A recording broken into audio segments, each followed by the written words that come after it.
ऐसे युवा साथियों के बीच में उपस्थित हों जो सरकार में आज नियुक्ति पत्र लेकर के शामिल हो रहे हैं। मैं आप सबको भी बहुत बहुत बधाई देता हूं। मैं आज इस कार्यक्रम से जुड़े सभी महानुभाव हरियाणा प्रदेश के कोने कोने से जो जुड़े हुए हैं उनका भी स्वागत और अभिनंदन करता हूं। मित्रों, आज से 10 साल पहले के हरियाणा को आप लोग याद कीजिए। तब प्रदेश में निराशा, अविश्वास, कुंठा, अवसाद और आक्रोश का माहौल था। मुझे ये बताते हुए आप लोगों के बीच में ये गर्व महसूस हो रहा है कि जब ये पहले हरियाणा के अंदर ये नौकरियां दी जाती थी, आज जो बिना पर्ची बिना खर्ची के आज हरियाणा प्रदेश के युवाओं को हरियाणा सरकार में नौकरी दी जा रही है। परंतु इसके साथ साथ मुझे ये दुख भी हो रहा है। हम जानते हैं 10 वर्ष पहले विकास और नौकरियों में किस प्रकार से क्षेत्रवाद पनपता था, भाई भतीजावाद का बोलबाला था, अर्थव्यवस्था जर्जर थी, सार्वजनिक क्षेत्र के सभी उपक्रम घाटे में चल रहे थे। वर्ष 2014 में जब हरियाणा प्रदेश की जनता का आशीर्वाद मिला, जन सेवा का दायित्व संभालने का भारतीय जनता पार्टी की सरकार बनी, प्रदेश में सबसे बड़ा पहला जो काम हुआ है वो व्यवस्था परिवर्तन का काम ये हमारी सरकार ने किया है। इसके लिए मुझे बड़ा गर्व है। आज जब मैं देखता हूं आज प्रशासन को चुस्त दुरुस्त और संवेदनशील इन पिछले 10 वर्षों के अंदर हमारी सरकार के द्वारा ये खड़ा किया गया है। मुझे ये खुशी है कि हम लोगों में यह भावना पैदा कि सरकार उनकी है और वे सरकार में है। जैसा अभी मन से भी बताया गया है कि हमने बिचौलियों की वो सभी दुकानें बंद करवा दी है, चाहे वो सरकारी नौकरियां दिलवाने में, लोगों के सरकारी काम काज करवाने में। भाइयों, वो ठेका लेने का काम करते थे और ये बोलते थे कि अगर आपका काम नहीं हो रहा तो मैं आपका काम करवा दूंगा। इस प्रकार का भ्रष्टाचार करने का काम जो 2014 से पहले होता था, इन 10 वर्षों के अंदर आज उनकी दुकानदारी के ऊपर ताला लगाने का काम अगर किसी सरकार ने किया है तो वो भारतीय जनता पार्टी की सरकार है। भाइयों, उन लोगों की दुकानदारी बंद करने का काम किया है। मुझे ये बताते हुए खुशी हो रही है कि हमने दूसरा बड़ा काम योग्यता के आधार पर युवाओं को नौकरी प्रदान करने का ये कार्य किया है। मैं आपको याद होगा कि पिछली सरकारों में कैसे लिस्टें जारी होती थी। लिस्ट से पहले ही अखबारों में सुर्खियों में आ जाता था कि भाई फलाने मंत्री का बेटा नौकरी लगेगा, फलाने विधायक का बेटा नौकरी लगेगा। परंतु आज जो लिस्टें छपती हैं, जब परिणाम जारी होते हैं तो अखबारों की सुर्खियों में ये बात छपती है कि उसमें लिखा होता है कि आज भला मजदूर का बेटा हरियाणा सरकार में SCS अधिकारी लग गया है।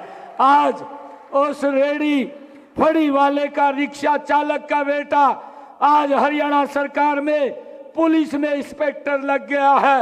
ये बातें आज इन 10 वर्षों में हमें अखबारों में लिखने को, भाइयों, देखने को मिल रही है।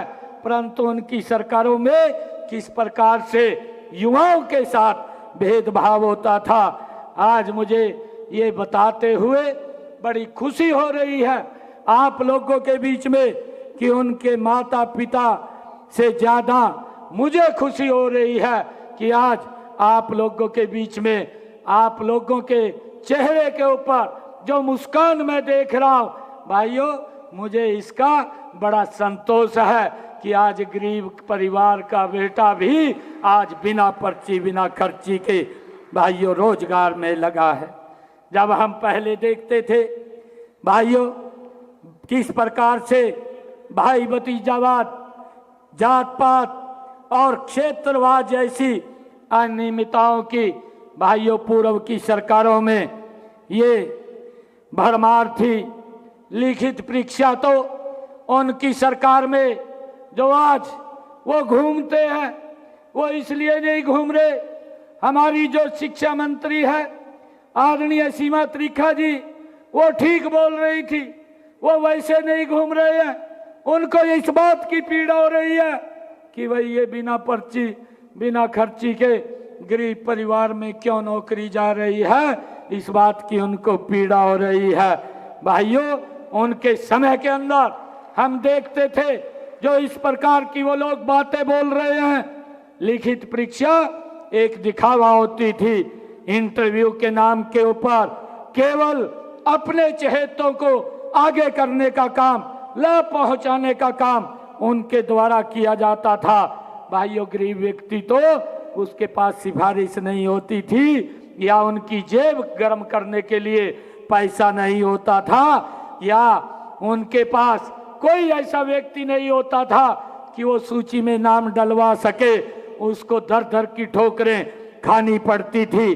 परंतु आज मुझे ये खुशी है आप लोगों के बीच में बताते हुए, मुझे गर्व भी है कि हमारे युवाओं में यह भावना भाइयों घर कर गई थी कि बिना पैसे के या बिना सिफारिश के हरियाणा सरकार में 2014 से पहले नौकरी लेना असंभव था।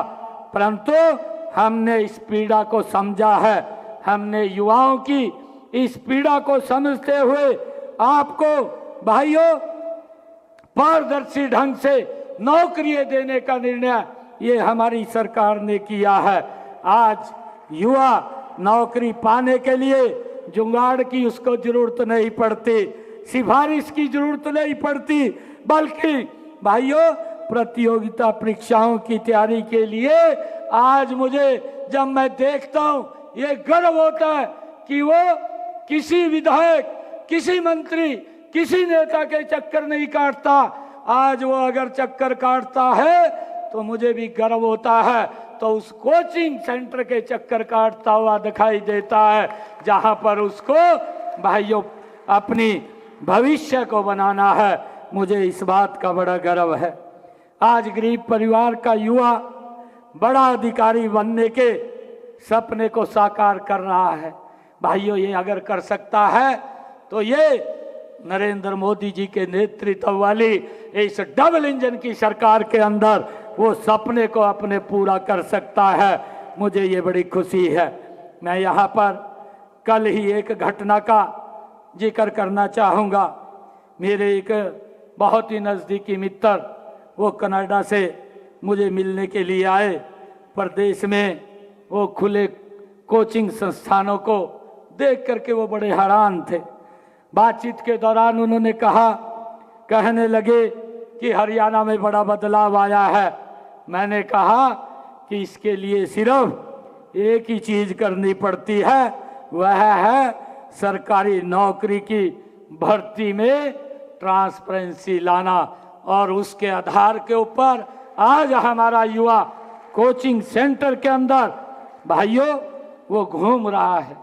मैं आज आप सब युवा साथियों के बीच में इस बात को भी मैं कहना चाहता हूं, हमारी सरकार इस बात को भी सुनिश्चित करेगी कि आज हमारा युवा कोचिंग सेंटर के अंदर जा रहा है।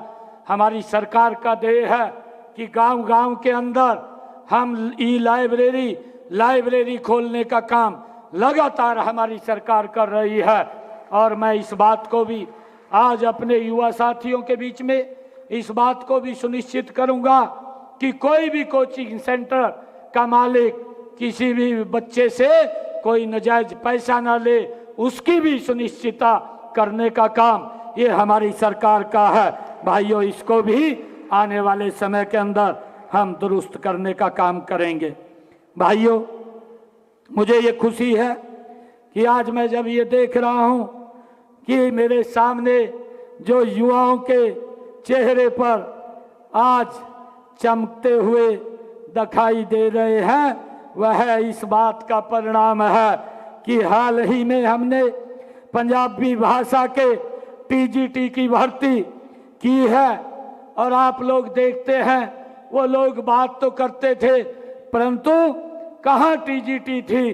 भाइयों, जरा हाथ उठा करके मैं पूछना चाहता हूँ, मुझे भी कई बच्चे मिले हैं कि लंबे समय से टीजीटी पंजाबी के जो टीचर्स हैं उनकी हरियाणा में भर्ती नहीं हुई है।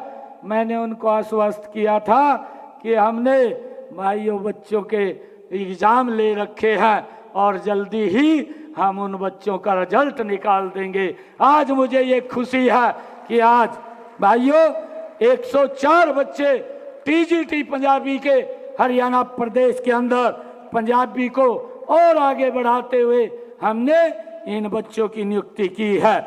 इसके लिए भी मैं आप सबको और हरियाणा प्रदेश वासियों को बहुत बहुत बधाई देना चाहता हूँ। भाइयों, जब हमारी सरकार इतनी ट्रांसपेरेंसी से काम कर रही है और जो लोग ये खुल करके इसका विरोध कर रहे हैं, अभी हमारे पूर्व वक्ताओं ने भी इस बात का जिक्र किया है कि भर्ती रोको गैंग जिस प्रकार से लगी हुई है और वो अपने मंसूबे में हम उनको कभी कामयाब नहीं होने देंगे। भाइयों, मैं आप लोगों से ये पूछना चाहता हूँ, क्या आप अपनी योग्यता मेरिट के आधार पर सफल हुए हैं या आप खर्ची पर्ची से आए हैं? मैं आप लोगों से इस बात के लिए पूछना चाहता हूँ। इतनी भारी संख्या में मैंने कहा है 3878 हमारे युवा आज यहाँ पर बैठे हैं। एक भी बच्चे का 5 पैसे कहीं किसी को देना नहीं पड़ा, किसी के चक्कर नहीं काटने पड़े। आज आप खोल करके इस बात को पूरे प्रदेश के अंदर जो लोग इस बात का दुष्प्रचार कर रहे हैं कि भाइयों कि यहाँ पर भ्रष्टाचार हो रहा है, उसका जवाब देने का काम आज हमारा जो ये युवा यहाँ पर आया है, आपने खुल करके इस बात के बारे में भाइयों हरियाणा प्रदेश के अंदर चर्चा करनी है। मैं आपसे अनुरोध करता हूँ कि आप भी हाथ खड़े कीजिए और बताइए कि आप में से किसी ने भी अगर पर्ची खर्ची दी हो तो हाथ खड़ा करके बता सकता है। हमारी सरकार बैठी है।